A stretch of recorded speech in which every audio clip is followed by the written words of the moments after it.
So we are going to start this session, and basically it is extension of the dynamics which was covered by my colleague Dr. Sharma, and in that lecture, those lectures, he laid the foundation for kinematics. Yeah, so Dr. Sharma, he laid the foundation, like he developed those equations for computing velocity and acceleration for a rigid body, and then he also introduced you to the concept of rotating frame and attaching a frame to the body, which has got some advantages, and that 5-point acceleration formula. And then yesterday he spoke briefly about the laws of mechanics. So now if you compare those equations which were derived by him, they are pretty long compared to F is equal to ma or m is equal to h dot. So basically, the lot of hard work goes in computing velocities and accelerations. And then what you have to do is you have to simply set up those formulae, and you will get the desired answer. And in dynamics, basically we are more interested in finding the configuration of the system as time evolves, right? So at the end of the day, we are interested in solving a differential equation. So the kinematics and those laws together will help us in finding differential equation. And as Professor Chatterjee has already spoken with you, how to solve differential equations, right? And also a few minutes ago, or rather today, there were 2 lectures on solving PDEs. So essentially, it's a modeling exercise which we are doing here. So my plan is that I'll be setting a few problems. We'll be solving those problems on board, and then I'll touch upon something which Dr. Sharma left for me to cover, that is regarding inertia tensor. And then we'll compute angular momentum for some cases, and then we'll also work out reactions when there is a object which is connected to a shaft in weird fashion is rotating, right? So let me first start with a little complex type of problem, which is interconnected bodies. So I have taken this example for one reason, because tomorrow I am going to talk about a 2 degree of freedom system and the vibrations in that. So here we consider a spring which is massless and the stiffness is k. This is one block, and let the mass of that be m1. And here we have a simple pendulum. When I say simple pendulum, this means that this link is rigid. So this is rigid and massless.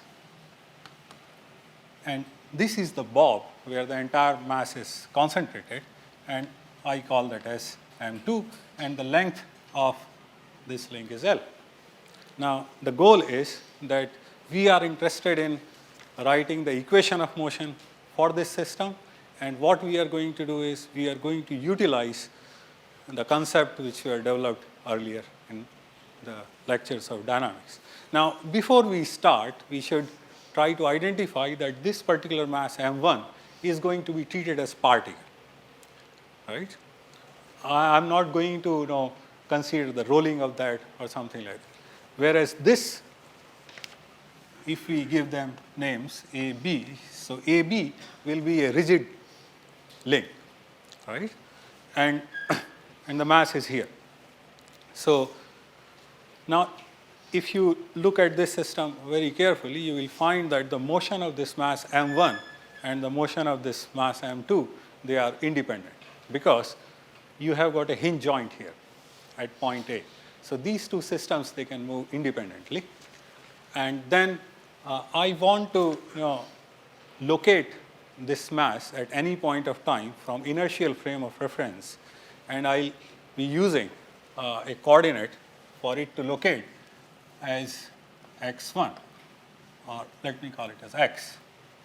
And from the vertical which also is in inertial frame, I want to locate this pendulum using coordinate theta.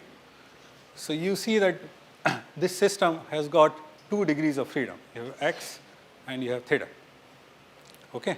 And our goal is to write the kinematics, write Newton's laws of motion, and get the differential equation of motion. Okay? So now what we can do is that the first goal is that I need to set up my coordinates. So what I do exactly behind this mass when it is in equilibrium position, behind this I am setting up a coordinate system which I can use some other colored chalk and say E1 cap and E2 cap. These are the unit vectors of the coordinate system which are just behind this, and it is fixed. Okay? And from that point, I'm going to make observation, right? And that observation is x. So this x is function of time. Fine? And similarly, from the vertical, I'm always measuring this angle theta. Okay? So theta is also function of time. Okay. So the first thing is that I need to write the velocity and acceleration of this mass A. So I can locate this mass A by position vector, which I am monitoring from this capital E1 coordinate system. And this is x times E1 cap. And then I can write the acceleration for that as, right? So there is no issue as far as writing the acceleration of the body A is concerned. Now next is that in order to find the acceleration of this mass m2, because I'm interested in applying, you see,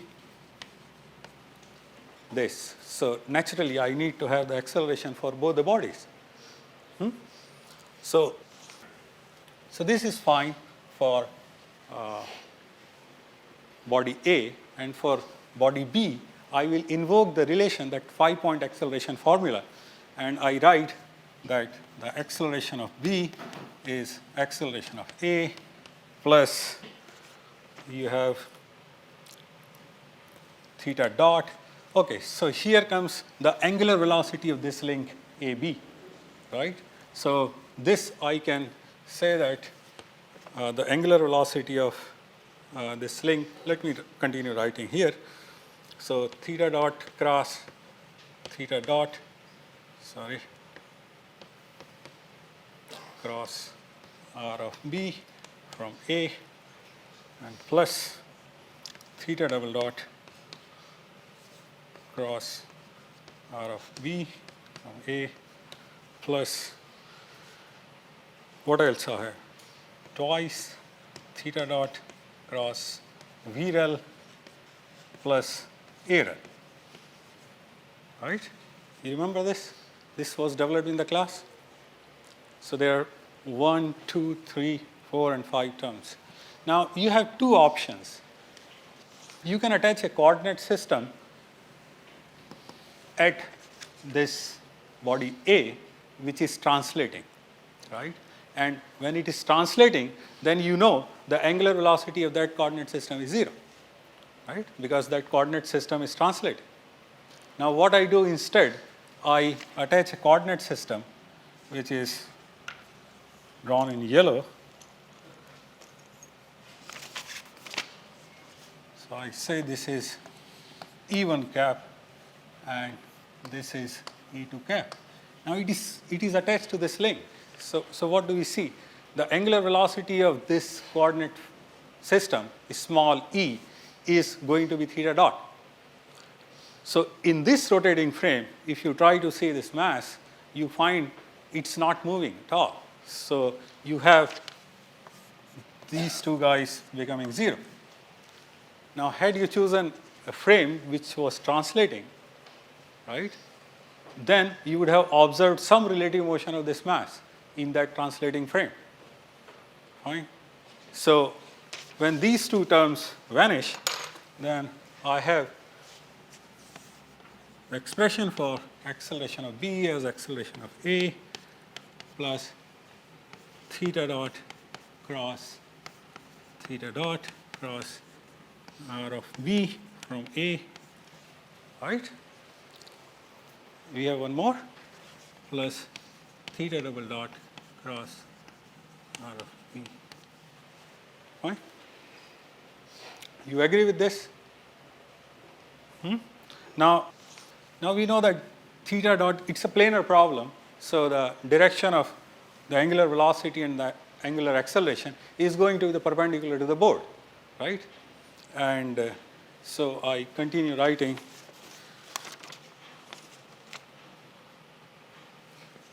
so let me write it here.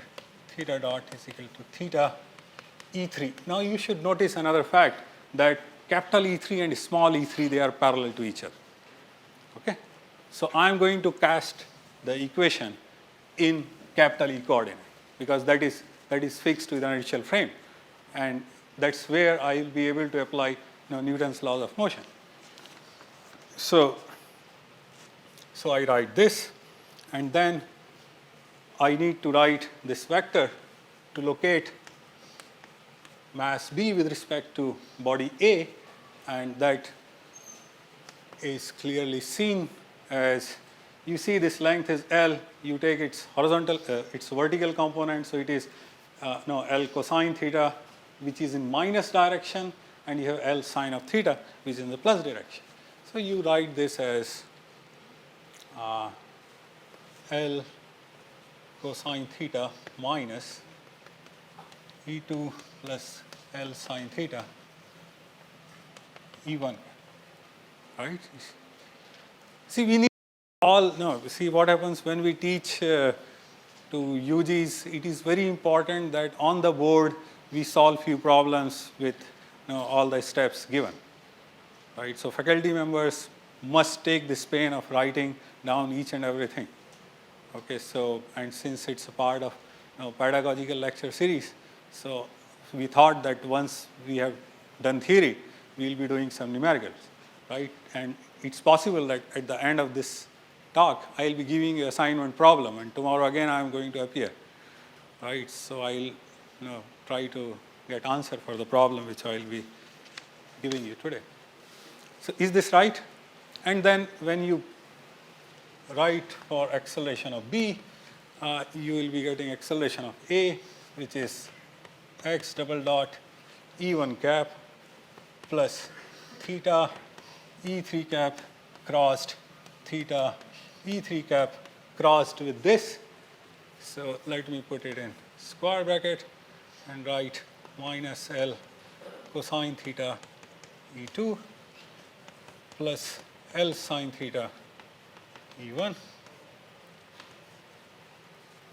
and plus theta double dot E3 cap, this crossed with minus L cosine theta E2 cap plus L sine theta E1 cap. Are you all with me up to this point? So you can quickly do the cross product here, and you write, let me take out, these are scalar quantities. I think there is some mistake somewhere. You have not pointed that out. It should be theta dot. Okay, so I can write this as theta dot squared. I take out L outside, and then E3, this crossed with, so what is E3 cross E2?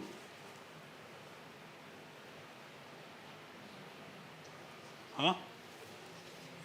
It is cosine theta E1, then E3 crossed with E1, that is plus sine theta E2.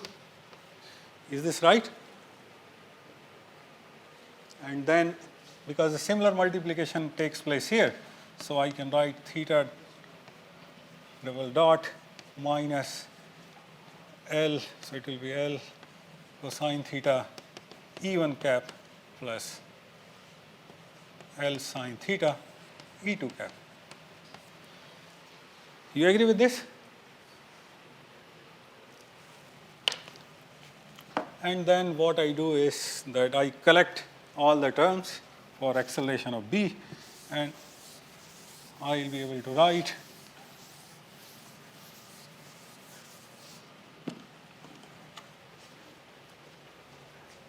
so you have x double dot plus, oh, we need to do one more multiplication here. So that is x double dot E1 cap plus theta dot squared L. So I write E3 crossed E1, that is E2. So I write cosine theta E2 cap, and E3 crossed with E2 is minus sine theta E1 cap, and plus theta double dot, it is L cosine of theta E1 cap plus L sine theta E2 cap. Is that right? I think there is the minus. Where? In the second term, theta dot square. Which line? This line? No, the second last line. Second last line. This line. This line. Here. There should be minus for theta. It will be minus That cross was E. E3 cross E. So E3 cross E2 will give me minus E1. Minus 1. Right? Yeah, so this minus and this minus will be.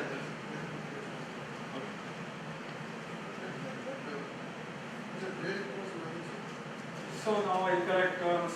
So can anybody help me? What are the coefficients of E1 cap? X1 double dot plus. So it's minus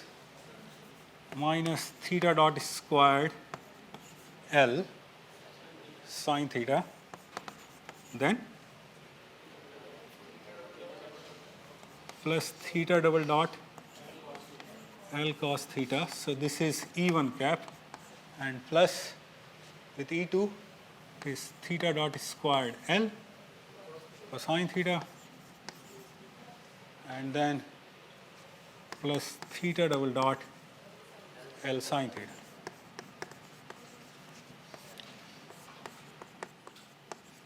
Okay, so we are not doing any intuition. We are not using some centrifugal acceleration, centripetal acceleration. We are not invoking that terminology at all. We are using vectors, right? And we are having a discipline which we are following, and all these terms, the acceleration in different directions, they are coming out of that discipline calculation. So this is very, very important that we teach or bring out this fact for UGs, right? As was pointed out yesterday, that please make sure that when they do their assignment, they are following this approach. Now, once you have the acceleration of B, you know the acceleration of A. It's measured in the inertial frame, right? So now I am set to apply this. But before that, I need to draw free body diagram.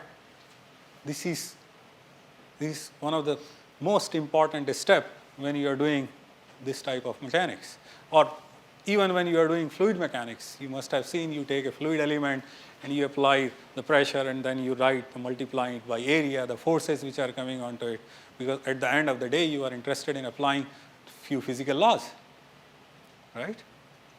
So once you have the acceleration of B and A, then the next thing is that I draw the free body diagram. So we write in short the free body diagram as FBD, and you will realize that if the mass is moved to the right, then the spring is going to exert a force on it, which will be K times X, because our assumption here is that this guy is linear, right? It is important. At that point of time, it was not told you, but this spring is a linear spring. The spring is massless. Otherwise, we need to bring in the inertia of this piece also. Okay? So, what is the implication of this being linear or nonlinear? So, if you have the spring which is nonlinear,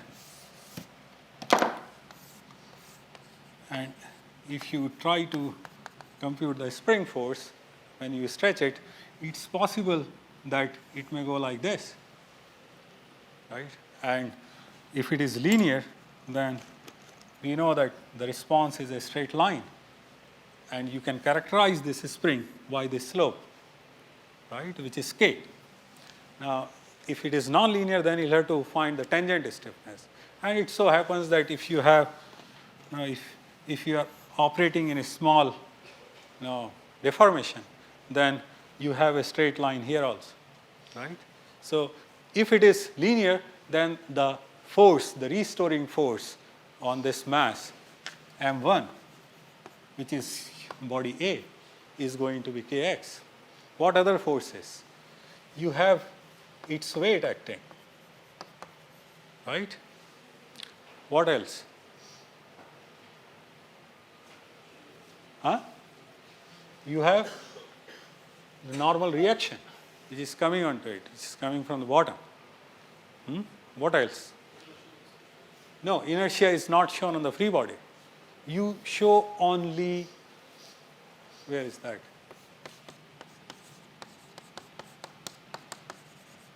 To be precise, it should be A center of mass. All external forces I want. And then I am going to equate it to its acceleration times mass. What else I have? Huh? From? Hinge. Yeah. Yeah, rod.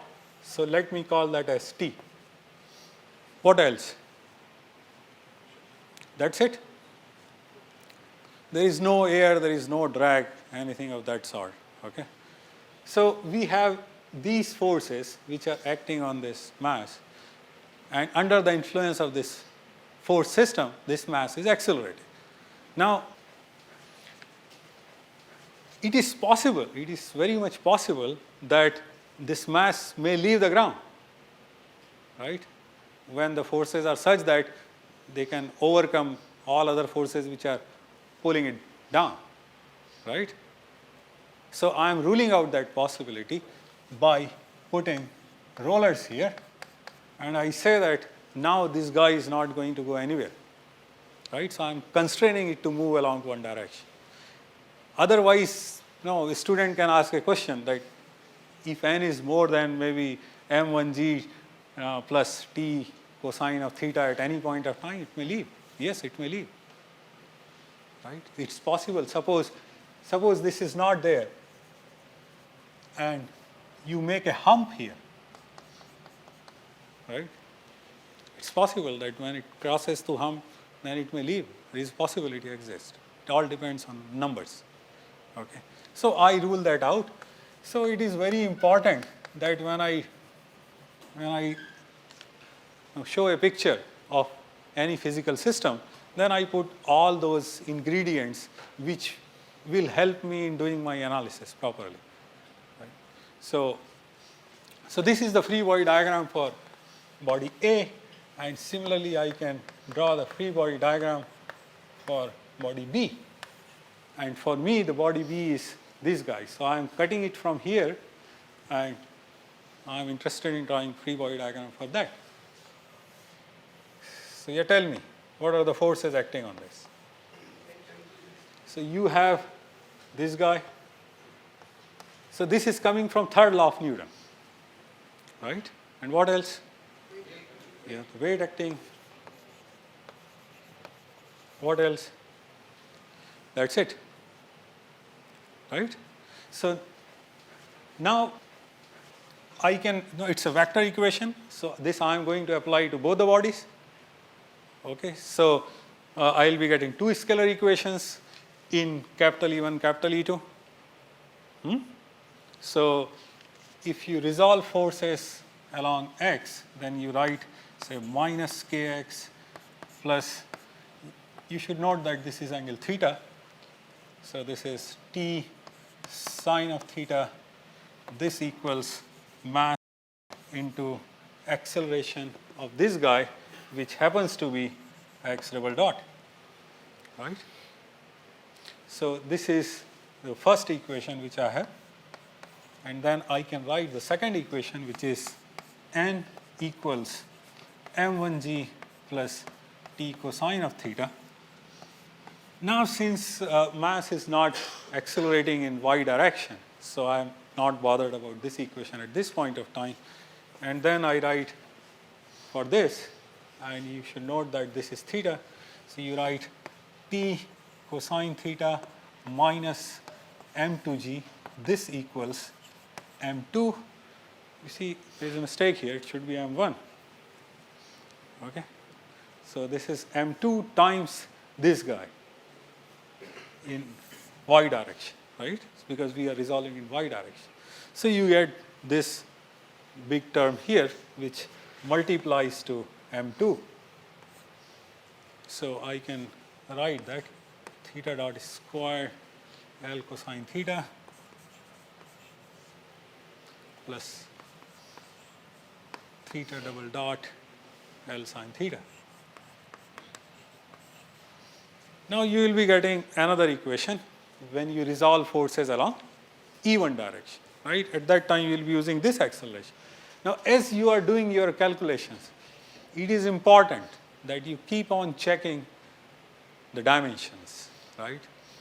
So it is very important. You should not be missing some theta dot square or theta. So you should see that if it is acceleration, so each term corresponds to acceleration. This is acceleration. This is acceleration, right? And similarly, when you write this, then you should have each term corresponding to a force. Okay. So once you have done this, then you end up with, and of course, because we do not know what is the tension, so you will be writing another equation here, and you will be eliminating tension using these, maybe the interplay of these equations can help you in writing. So I will write the final form of the equation for you, and you look at that equation. How many equations we are going to get here?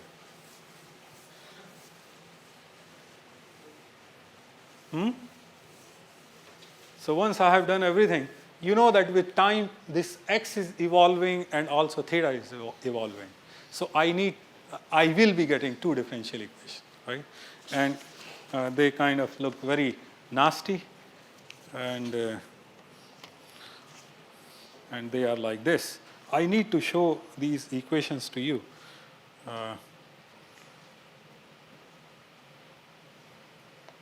So one is minus kx minus m1x double dot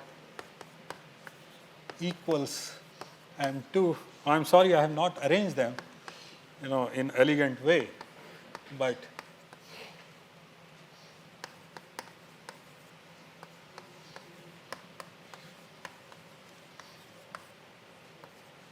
so this is one of those. The other one is minus L theta dot squared sine of theta plus L theta double dot sine theta times tan theta plus g tan theta. This equals x double dot minus L theta dot squared sine of theta plus L theta double dot cosine of theta. So you have two equations. They are highly nonlinear, right? Because you are seeing that in your differential equations, you are getting terms like sine theta, cosine theta, right? They are not linear. So you should appreciate that applying these laws, you see that there is another way of getting to these equations, which is through energy approach, which we have not taught to you so far, and I don't think that we are going to talk to you about that. But because we do not teach in our UG level what is Lagrangian mechanics, right? But it's very easy to get those equations from this, using Lagrangian mechanics. But then we need to give practice to our undergraduate students. There has to be a discipline inculcated. So first thing is that they should be able to learn how to apply this properly.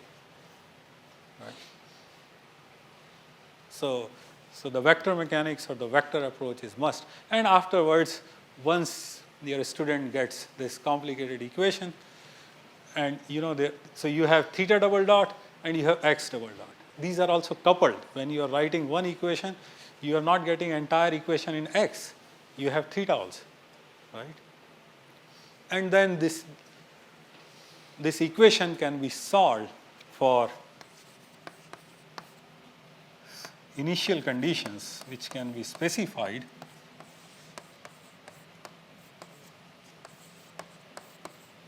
right. If you can specify these conditions, then you can solve this differential equation.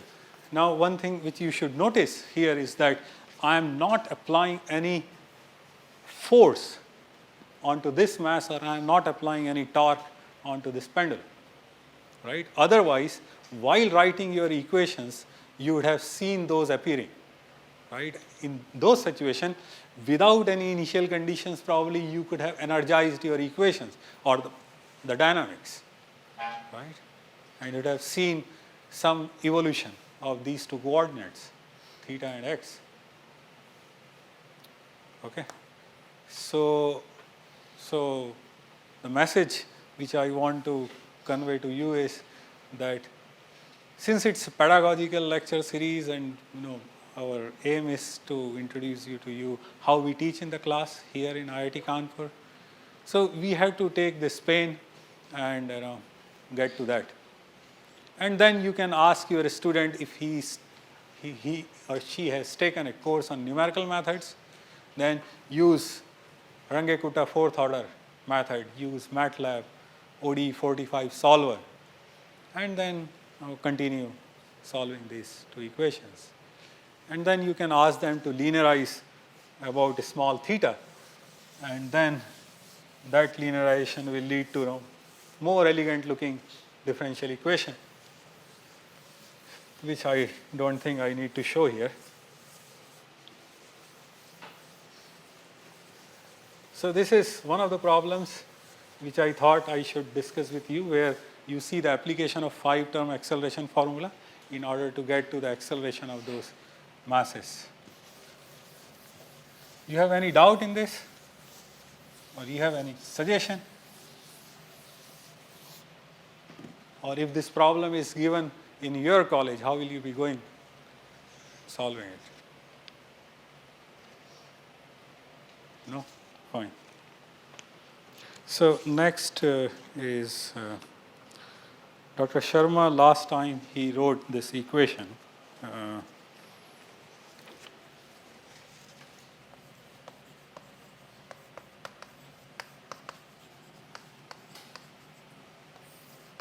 The expression for inertia tensor in his derivation, it came out to be RC dot RC, this multiplied by identity tensor minus RC tensor product RC and dm. Right? Remember this? Where this is identity matrix, right? So this is E1 tensor product E1 plus E2 tensor product E2 plus E3 tensor product E3. You know that I think somebody might have taught you spectral theorem, and if you know the eigenvalues, you can expand it and write the spectral form. So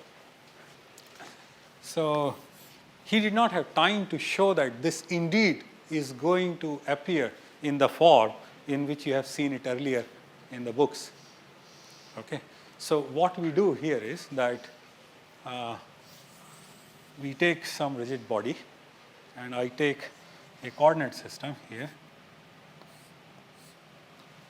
Okay. And let this coordinate system has origin at center of mass, and then I pick up a small mass element which has got volume dV, and I can locate it, say this is x, let me call this as x, this is y, and this is z.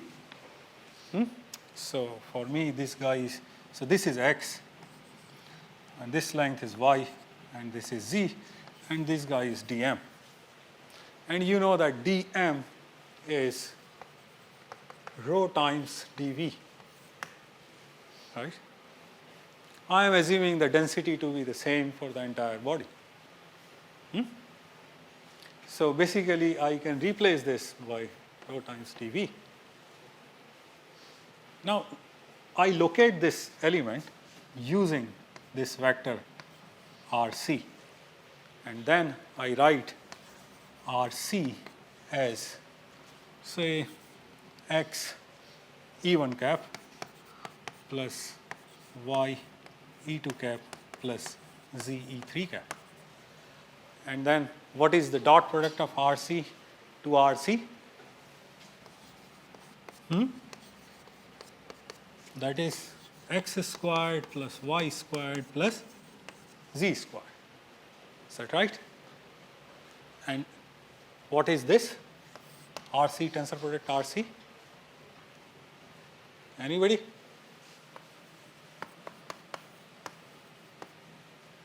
If I want to expand this in form of xy, RC, so I can write this as, so in the matrix form, it will be RC vector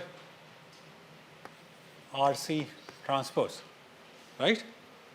So basically, if you want to operationalize this procedure, then it is x, y, z, and this multiplied by x, y, z, right? And what do you get? What do you get here? You get x square, xy, xz, you get yx, y square, yz, you get zx, zy, and z square. Is that right? So when you take this guy and put it here, take this guy, put it here, then something familiar to you, and I write ICM, which is now in matrix form, which I am writing. So this will be, there you have x square plus y square minus z square, so minus x square. So you get y square plus z square, this gets minus, this gets minus, this gets minus, and then you get x square plus z square, this gets minus, minus, minus, and you get x square plus y square, and a big integral sitting here times rho dv. Fine. And now probably you will be able to recall that once you do this integration, you have ixx minus ixy minus ixc minus iyx iyy minus iyz minus izx minus izy and iyy. You know this. Okay? Huh? Oh yeah, izz. Thank you. Right, so that means that long expression with tensor product ended up here. Right, so yesterday we decided that it needs to be shown that indeed leads to this inertia tensor. Now you know that these two guys are going to be same. Inertia tensor is going to be symmetric because when you do this integration here, so you see that there is a product, scalar product. So you do xy or yx, you are going to get the same thing.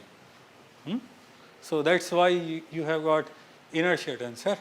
So I should not write this way because now I am putting in matrix form. So it is this way. So inertia tensor is symmetric. It is the second order tensor, and you have learned in your math preliminary lectures that a second order tensor has got some transformation rules, right?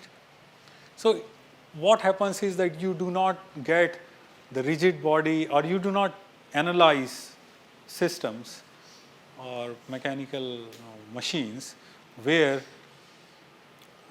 components are fitted in very nice fashion, right? So that may lead to some kind of computation of inertia tensor in rotated coordinate system.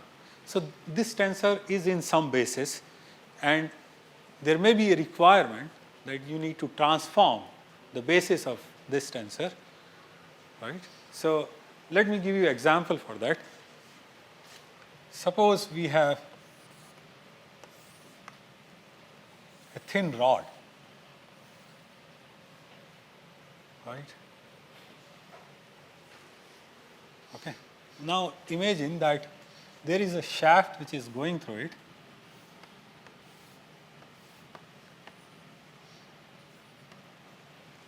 and this is spinning at some angular velocity omega. Fine. And then I know that this guy is inclined at some angle alpha. Are you able to see the picture? Right? So not picture here, a mental picture. Like you have a rod, thin rod. There is a shaft which is passing through its center of mass. Right? And of course, this must be guided somewhere in bearings so that it doesn't fall off. And we need to be very careful about constraints and boundary conditions when we draw a picture, right? Otherwise, you can ask that, come on, how it is resting. Still, it can fall. So you can put a thrust bearing, so it remains there. It will not fall. Okay. So you have thrust bearing. You have one ball bearing at the top. There is a thin rod. It's spinning.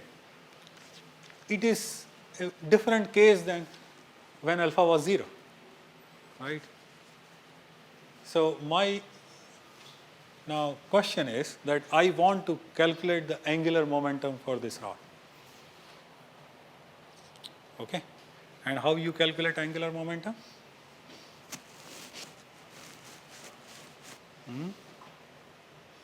So you will require this, right?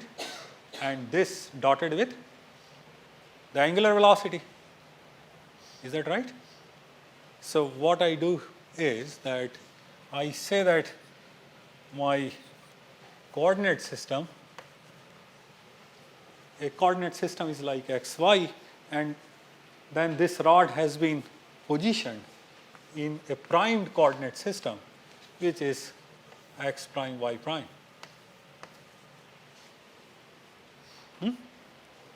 So now can anybody tell me how will I go ahead and get the angular momentum? So one thing is that you start with first principle, you take a small element of no mass here, chunk, and then you write your some second moment term for that, and you do integration. Maybe you'll have to invoke a coordinate, right? A auxiliary coordinate system which runs through this way. And then some kind of transformation can give you the inertia which you are interested in. So I want to write in coordinates x, y. That's the goal. Okay. So you know that if you have to go from say primed coordinate to unprimed coordinate, if you want to come, or if you want to go from here to here, then there are some rules, right? And you need a transformation matrix. And so I write here that I want to write the angular momentum in unprimed coordinates. So I need to write I, which is in unprimed coordinate. So this is I center of mass. This I can obtain by writing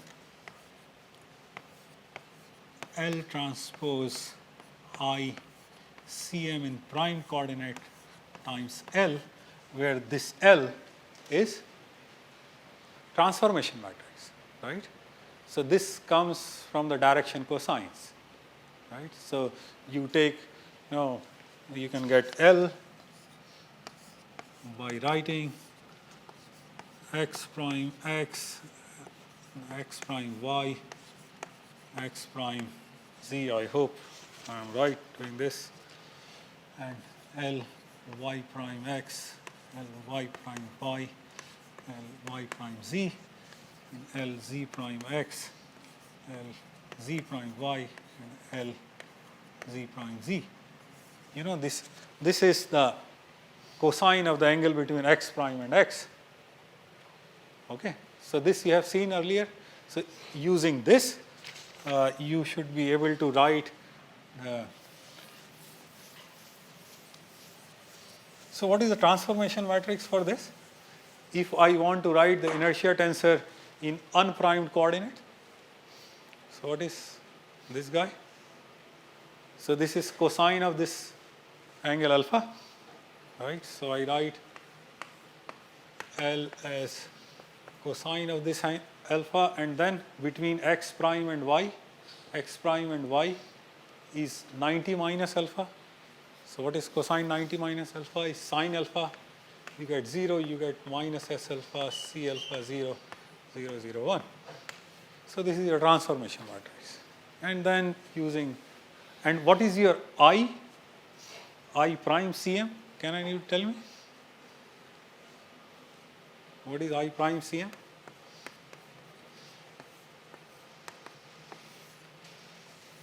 This is a thin rod. Okay. So if you do this transformation, anyway, ICM, if you want to write in the prime coordinate, you will be seeing that, if you remember, if you have done dynamics for a long time, so the moment of inertia of this thin rod about center of mass will be 1/12 of ml squared, right? So you can write IYY, let me see, I x prime will be 0. Then you do not have the cross product term, and then you will have about y, so it is 1/12 ml squared, 0, 0, 0, 0, 1/12 ml squared. This I remember because we have solved many problems with rods. Now, so take this guy, let its transpose operate on this, and then whatever comes, that operates on this, and then you get your inertia tensor in unprimed axis. So you have inertia tensor in unprimed axis, and in the unprimed axis, you know what is the angular velocity. So I can quickly write for, so after transformation, what do I get?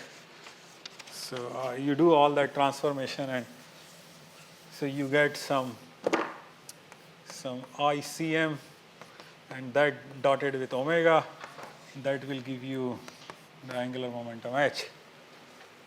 Okay, so this you have to find out after doing that operation. So let me write, and this guy is your vector. You have that along y, so it's 0, omega 0. So you'll get a matrix here that acts on this vector here, and you get your angular momentum vector, and that turns out to be minus ml squared over 12 omega times cosine alpha, sine alpha, and minus I could have taken this as common. It's my mistake. Cosine alpha, cosine squared alpha. So this is how you compute angular momentum. Okay. Now why we need angular momentum? Huh? You have seen a nice equation which, right, very short, sweet. Once upon a time it was as powerful as E is equal to mc squared, right, as it is today. And then you have, you remember this? Right, at the end of the day I need to write my moment balance and the force balance. I need H. I need h so that I can take its derivative later. And you know that yesterday it was brought to your notice that if you have a coordinate system which is fixed to the body, then lot of miseries of life they are taken care, because you need not differentiate. I think that point was not brought out, that if you have a rigid body and you have a coordinate system which is fixed to a point of the rigid body, right? Fixed to a point of the rigid body which is not rotating, but it is translating. But what's happening is this rigid body is rotating, right, instantaneously about that point. Then in that situation, all these components of inertia tensor, they will also become function of time. So not only your angular velocity, your second moment of inertia or moment of inertia, they all will become function of time. Then taking derivative of at each instant of time is going to be very, very complicated. So that is why this body fixed coordinate system was devised. And in that also, if you can find the principal directions of this inertia tensor, and if you attach your coordinate system along principal directions, then life is much more simpler, right? Because then along principal directions you have the inertia tensor which is diagonal. So let me briefly revisit this equation of motion, which I am going to write at the center of mass. The advantage of writing or taking angular momentum with respect to center of mass is that you can decouple your equations. If you are taking it with respect to some arbitrary point, which again should be fixed in inertial frame. But then what happens, you bring in another term, that is RC crossed with mass times ACM. That is yesterday's that correction term which was being discussed. So yesterday's that those equations which were written, I want to open them, right? They were written in very tensor form, but if you open them, how nasty they look like. So very, very important that we write each and every term and try to see that what's hidden in those compact notations. So one thing is that, so equation of motion, we are writing, okay, so one is, we know this, right? But remember now, we have graduated from particles to a rigid body, right? So then we write sum of all the externally applied moments. This equals h dot. Okay.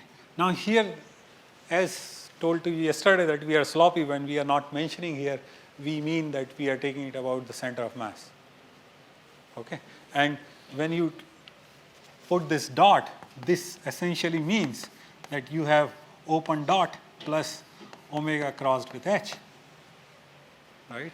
I think in yesterday's lecture we were using a small h notation for angular moment, but this is omega cross h. So this is the omega of the body, and to the body we have the coordinate system attached, right? And this is the open, this is the derivative which is being taken in that moving frame. Okay? So this is important. That's why we are distinguishing between this dot and the open dot, right? So it is derivative which is taken. Maybe if you want to be a little more careful, probably you can write this way. So this, say maybe XYZ. Say capital XYZ is something to the inertial frame, and a small XYZ which is fixed onto the body. Okay. So you have h, you want to take its derivative in the moving frame, and then you have to do this business. Now how it looks like, this whole damn thing. So this guy h, the angular momentum vector, looks like when you do that multiplication of inertia tensor to the angular velocities. So it looks like, so Ixx omega x minus Ixy omega y minus Ixz omega z. Look at this. This is one term of that, right? And then likewise, it's basically multiplying that h to the vector. Okay, so it will look like this. And when you do h dot, so you will put dots here because you have body fixed coordinate system. So these are not changing with time, right? And then you can write down the further terms, which are I, y, y. This is not to scare you. Your computer will do all this, right? Your computer will do all this. But just, I think it is important we show to students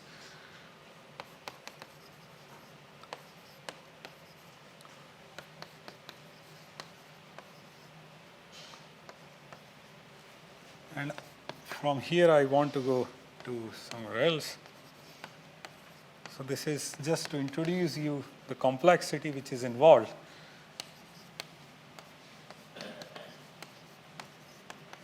Right, so this is just your h dot.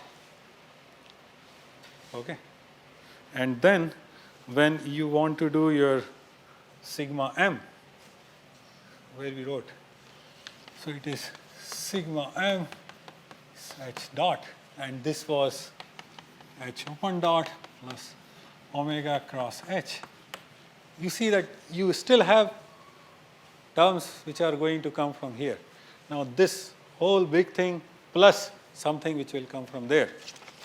So we can call these things as h dot x, h dot y, and h dot z. Right? And to this, we are going to add the terms which are going to come from here.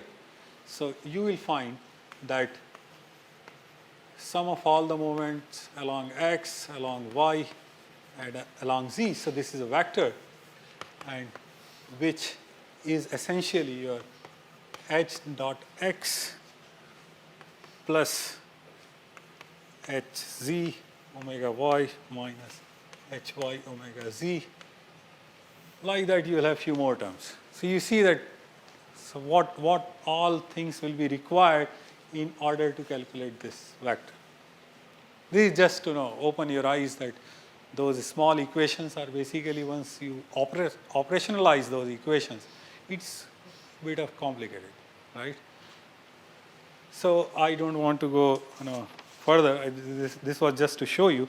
And then one thing which definitely I would like to point out here is that if you are fixing the coordinate system on the rigid body which is aligned to principal axis, then your equations of motion, they are very simple, and you can write mx, my, mz, these as Ixx alpha x minus Iyy minus Izz omega x omega y, like this way.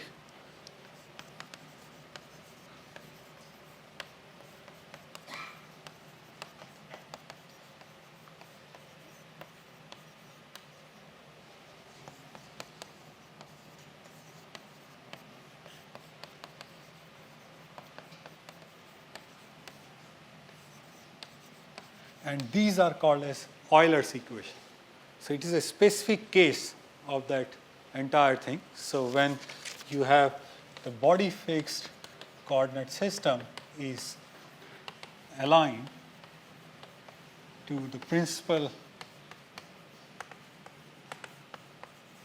directions of ICM, then you get these equations, and these are called as Euler's equation.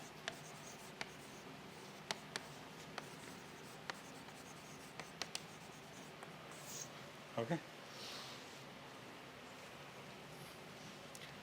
Basically, after Newton's particle mechanics, then when we write that F is equal to MACM and M is equal to H dot, those together are called as Euler's axioms. So I would like to set up a problem. Again, we'll try to see how we can solve it. So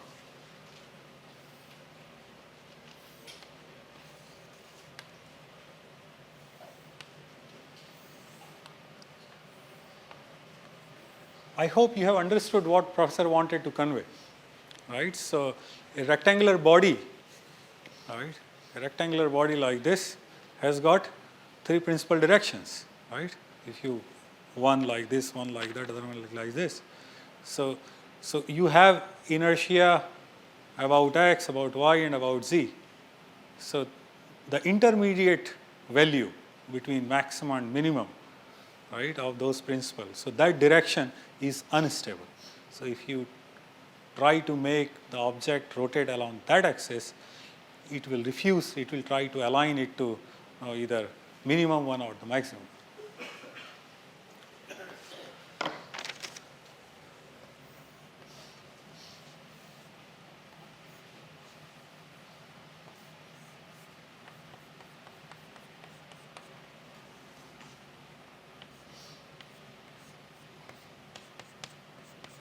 Okay, so again it's kind of complicated looking shape. So you have cylinder, and from these two corners we are welding rod, and it's kept in bearings. And then, yeah. So the axis of this cylinder, it cuts somewhere here, it's point G, right? And then the angular velocity which is given to the shaft is omega, and then because of presence of some torque, this angular velocity varies. Okay. Now our goal is, so we know this information that from here to here, from here to here, it is L over 2, and this is L over 2, and I know this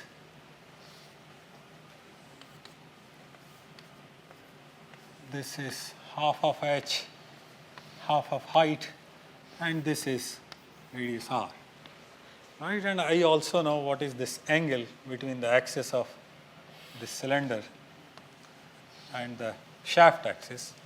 Let us call it as beta. Okay, so the goal is that we want to know what are the reactions. So with this given information, the goal is to find out the reactions which are coming on these bearings. So here you have thrust bearing, you have a roller bearing, and the first step is to draw the free body diagram if you have to compute forces. So what we know is that it's object in 3D space. So you will have mass which is here, right? And you will have one reaction coming. So let us call this as point A. So this is A1. Before that, let us try to set up the coordinate system. So let me call this as Z, which is having the unit vector E3 cap. And I set up now my coordinate system, they are aligned to the principal directions for this cylinder. So I call this as Z, and I call this coordinate system as X, and perpendicular to the board, which is coming out as Y. So I have a right-hand coordinate system. And then since it's a 3D object and motion is in 3D space, so you have one component of reaction coming like this. The other one would be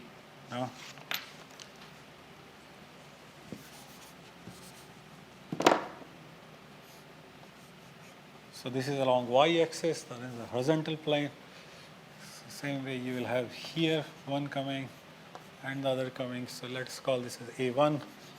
A2, let me see what I'm using here. Yeah, A1, A2, and this is, I call this as B1, B2, and because I'm using thrust bearing, so there will be another reaction, B3. Okay. So now what happens that if you do not have this angular motion, at that time the weight is distributed equally because of the geometry onto two bearings, right?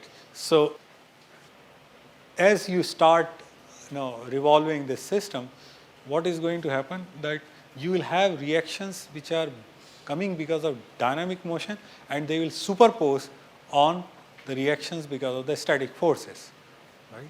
So here we are going to compute only the dynamic part of those reactions. Okay. So we write the expression for angular velocity. Now you should notice that this angular velocity is in E3, so it has got unit vector E3. It's rotating like that. So you need to write the angular velocity vector in the body fixed coordinate system, and that is not difficult for us to see that it turns out to be sine beta. You see that? We have this. So this angle is beta, and so so this goes here. So along z you get in minus direction, and then also along x you get in the minus direction.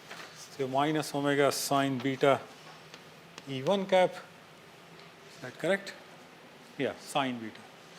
And then plus cosine beta E3 cap.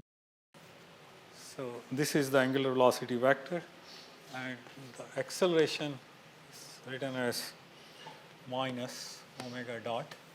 This is going to remain same.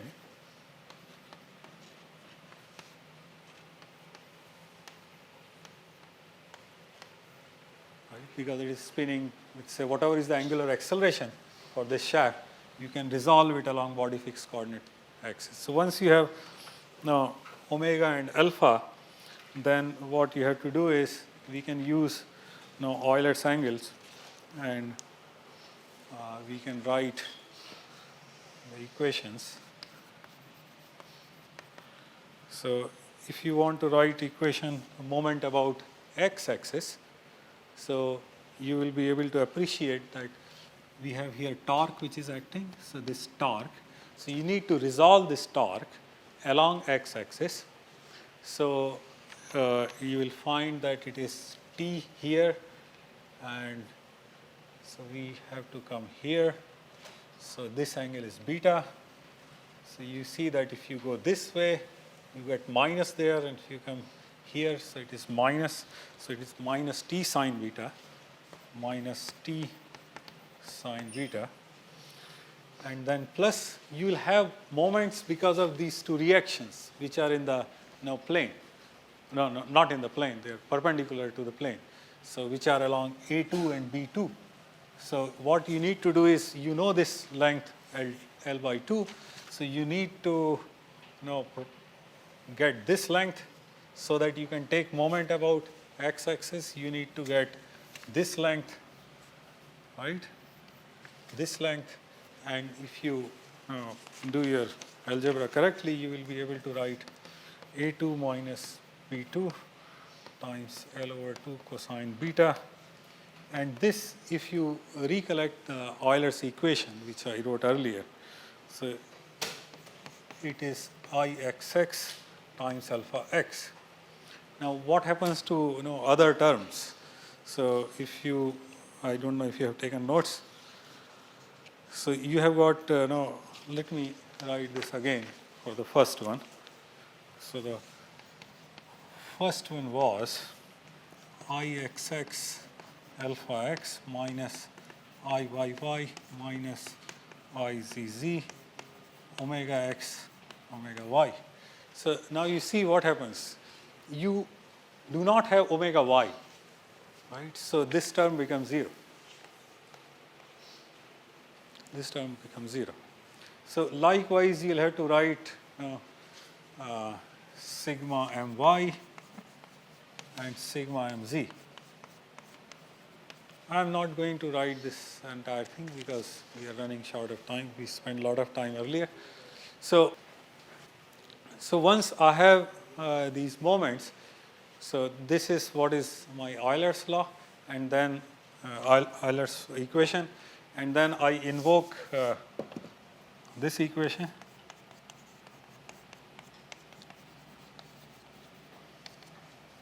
And you see that since this center of mass remains fixed here, right? The mass is on the body, but as this cylinder is spinning, this point remains fixed, right? So center of mass is not moving at all. So this equation will give us,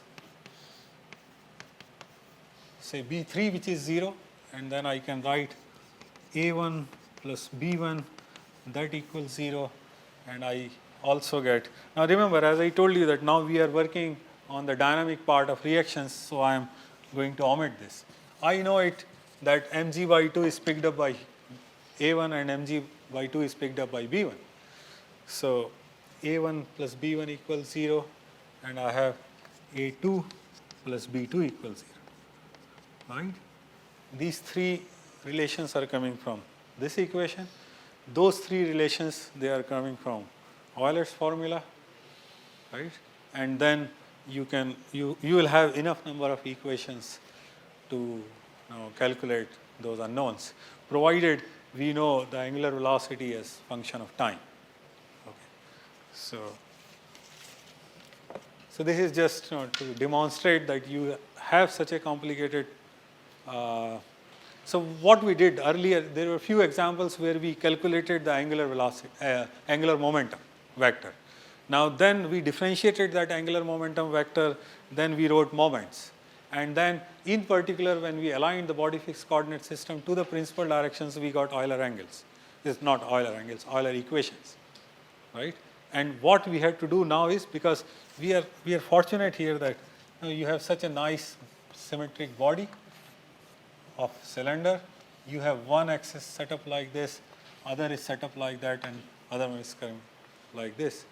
So this makes your inertia tensor diagonal, right?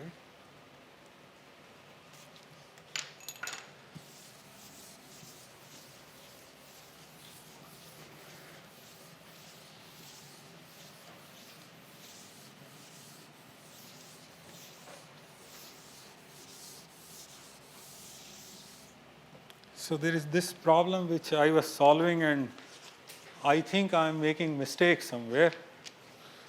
Maybe you will be able to see that mistake. So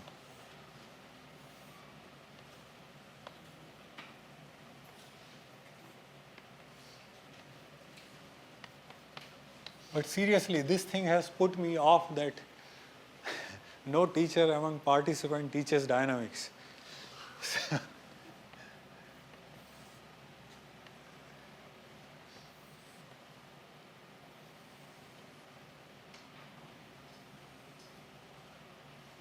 Okay.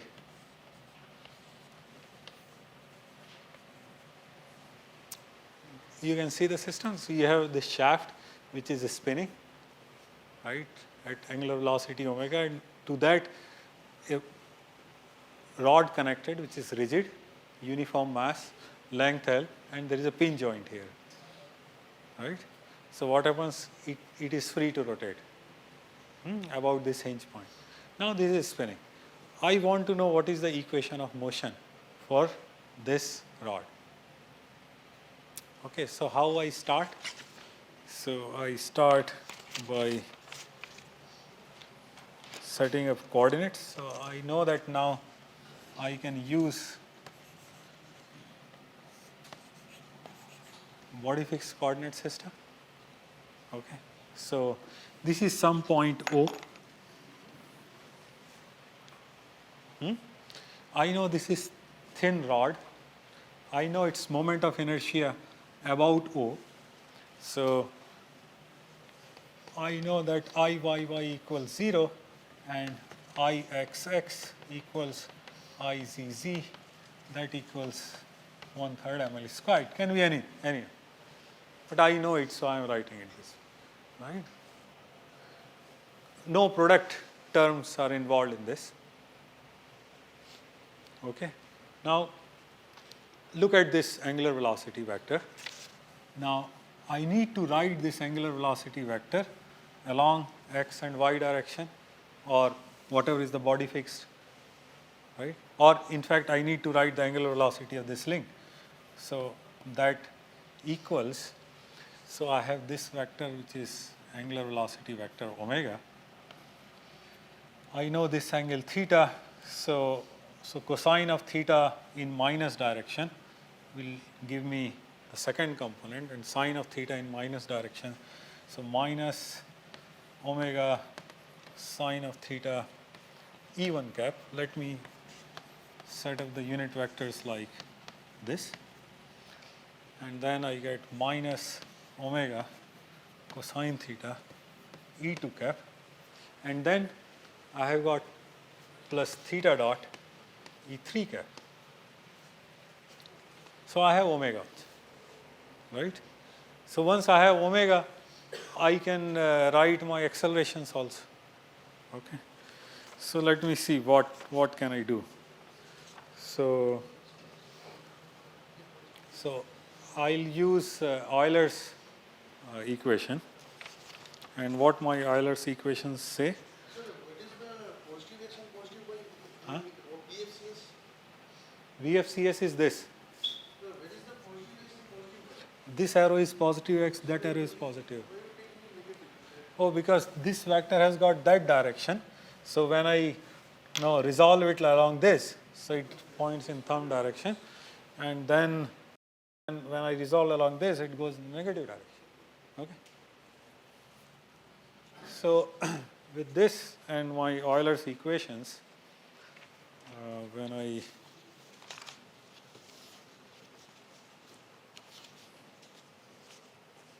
look at this,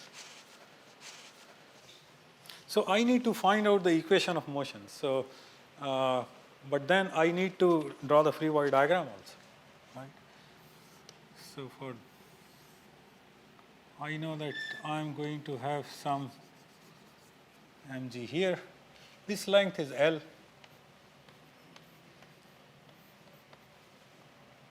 And at this point, because it's hinge, there will be some reaction force.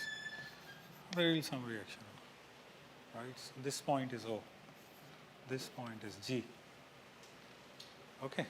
So I write the first of the equations, so I can write sigma mx as ixx alpha x minus iyy minus izz omega y omega z. So I know what is my ixx, I know what is iyy, izz, everything is known here to me. Okay. So this is my moment. So I am taking moment about this point. Oh. Huh? Alpha x I can differentiate this and get.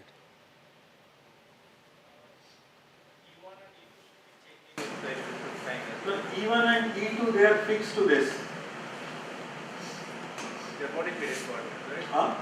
They are body fitted coordinates. Yeah, they are body fixed.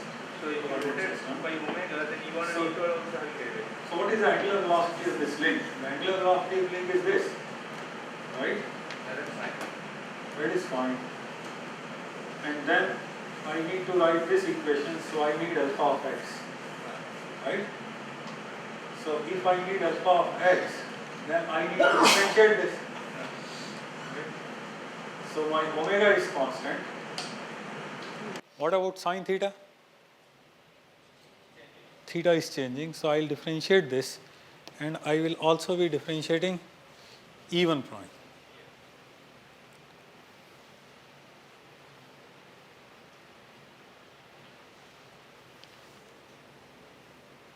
And what about if I want to write alpha z?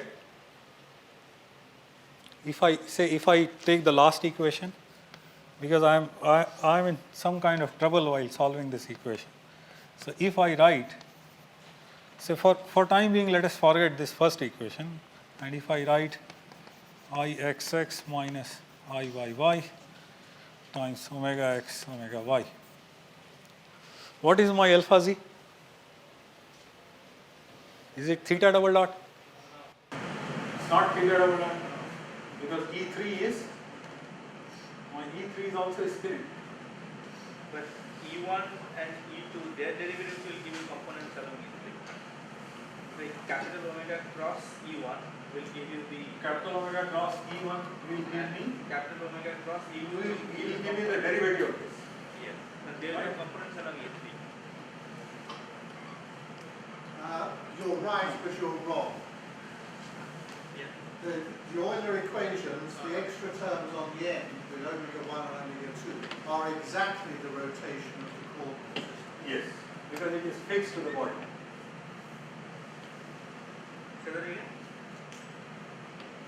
You want to differentiate E1 hat, E2 hat, and E3 hat Yes. because the body is rotating. Yeah. That is where the terms at the end of the Euler equation, Ixx minus Iyy, omega 1, Oh, right, omega right. x, omega y, come Alpha from. x is with respect to the body fitted coordinate. Yes. Yes. Thanks. Yeah, still I am running in some sort of trouble, I'll tell you. So what I do, what is my alpha of x? Alpha of x is going to be my omega cosine theta times theta dot, because theta is changing. So I will write this as Ixx, and this is minus omega cosine theta theta dot, right? And then Iyy, my Iyy is 0, so that's taken care. Then I write Izz. And what is my omega y? Omega y is this guy, minus cosine theta. So I write minus omega cosine theta times theta dot. Seen? Right? This is right. This is my third of the equations. In fact, there is interesting fact about the second equation. Okay, let us complete this. So what do we see? See, Izz is same as Ixx. So I can write twice of Ixx minus omega cosine theta theta dot. Okay. Now if I am taking moment about this point, O, so there is only one moment which I pick up, that is about z axis, right? So other two, they are 0. So I'll have to force this to become 0. Now when I write the second of the Euler equations, so you see that for the second it is going to be Iyy. So Iyy is 0, so that term is gone. In the second term I will have Ixx minus Izz, so that is also gone. So what happens for the second equation?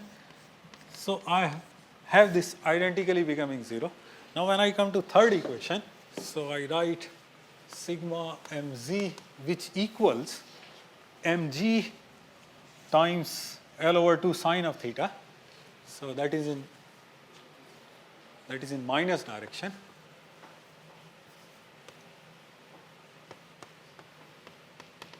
And this equals Izz times alpha z.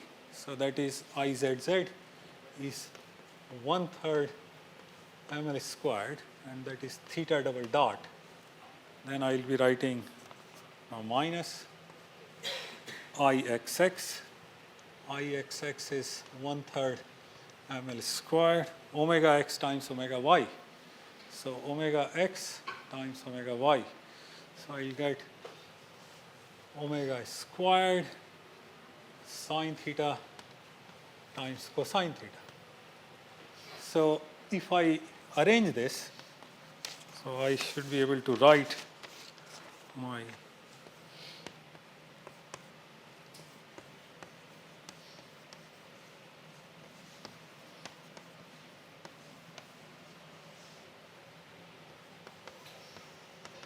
so as far as this equation is concerned, it's fine. This I get it. That is the differential equation. And if you can recollect now your pendulum equation, if there is no spin, then it will reduce. So this omega will become 0. Then you have large oscillations, so that is why sine theta is there. you make a small angle approximation, this will become theta, and then you will be able to recover your pendulum equation.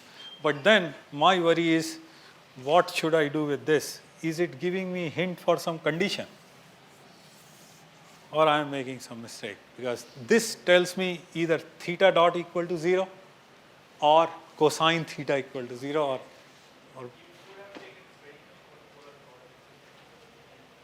huh? It's rotating about omega. But it is For an H2 or it is not a ball socket type of joint. what is it? So it is a hinge type of thing. So I pick up only theta.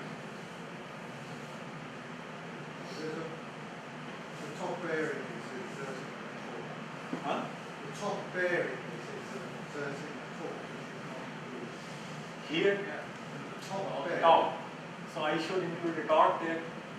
If it is So You wrench it outside of it. yeah. So suppose there is some torque here. So I should be setting it equal to a torque. since it is not ball and socket, you should have the torque. I should have the torque. So that means, so what this tells me, so my theta will evolve from there, right? This differential equation, and then if I bring it here, what does it mean? Right? Is theta governing torque or torque governing theta?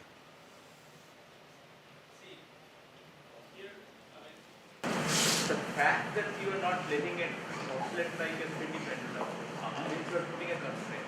Right. So it's allowed to rotate in this plane. That means you are putting a constraint, and the torque you think of it as a Lagrange multiplier response to the constraint, and which will come out after you solve your equation. So once you solve the double dot equation, you will be able to calculate what is the torque that this hinge should be applying to make the rotation.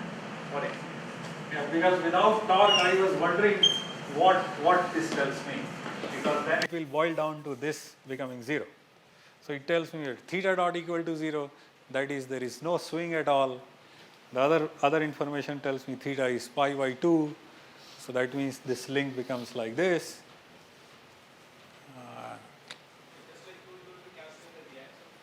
Yeah. Okay. Or I think there is some other mistake. I am taking moment about this point. I am not taking moment about center of mass.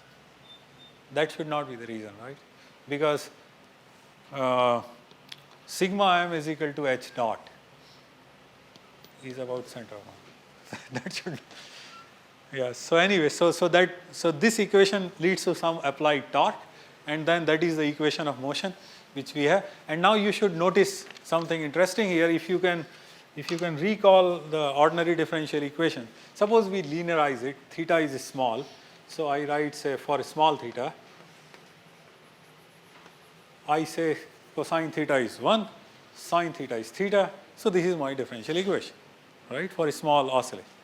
Now what this tells us, now if you can recollect the solution, or no, that's good that now we have mathematicians here, they can tell. Now if this guy becomes larger than this, then you have the unstable motion, right? Because then the solution is going to grow exponentially, right? So there is a particular speed beyond which the system can become unstable. And still one can find out the equilibrium positions for this rod by setting theta double dot equal to 0, and then by doing some perturbation analysis, you can still find that about equilibrium position what is going to be the oscillations of this rod. And this problem is something similar to those who know mechanical engineering governor. So governor, there is a problem of hunting of governor. So it goes to one equilibrium position, and if there is some perturbation, starts oscillating at some particular frequency. And that is why your engine does honk, honk, honk, honk type of thing. Sometimes it happens. Okay, so this much from me for today.